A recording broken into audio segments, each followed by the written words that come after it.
we hit the topic of what are the key issues, and you had some great insights based on your research of the difference between those companies who succeed through recessionary times versus those who fail.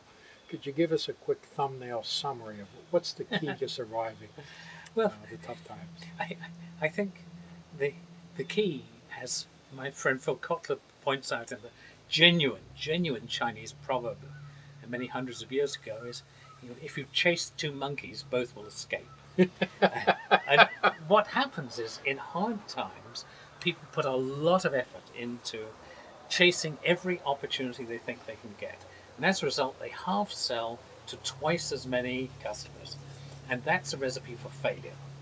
And the successful companies target very specifically. It's all about focus. And they keep focus. They chase fewer pieces of business in more depth.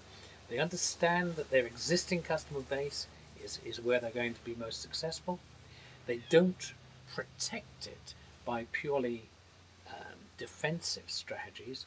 They go to that customer base and they really use their depth knowledge to try to embed themselves more deeply, to help that customer more, to solve more problems. And that's how they survive hard times.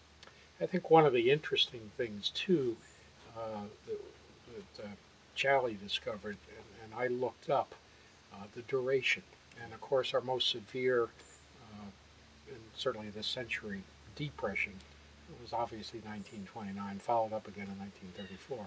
And the duration was 10 years, 10 years being the length of time it took for the stock market to return to the same value. Since that time, we've had, depending upon how you want to count, maybe a dozen different recessions globally, none of which has lasted more than 2 years.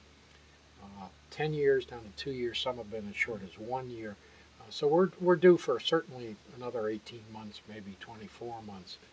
But the reality, and this is an interesting comment you made, is for people who have never experienced this before to realize that the volcano has hit. Yes. The earthquake has been innate. It's been a once-in-a-lifetime deal. We are going to get some more aftershocks, but they are aftershocks. We're not due for another issue. Another point you made that I thought was really significant was how you treated both price and cost. Do you want to mention that? Yeah. One of the myths we have about hard times is when everyone tightens their belt, they will always buy the cheaper option. And consequently, that leads a lot of salespeople to begin negotiating price much too soon in the sales process. One of the things we know very solidly from research is that in times of real economic difficulty, safety is a more important criterion than price. Now, IBM actually prospered during the last couple of recessions.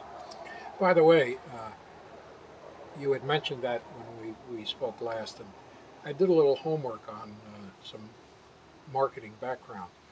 And as I was growing up, I was familiar with the term nobody ever got fired by buying IBM.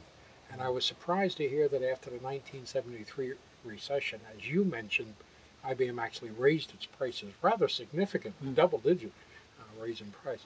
But what I hadn't known, I don't know if you were aware, they actually created the concept, the marketing phrase, nobody ever got fired for buying IBM.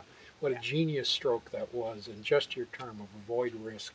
That's pay right. more to avoid the risk. To understand that customers would rather buy underfeatured, overpriced products if they are perceived as extraordinarily safe.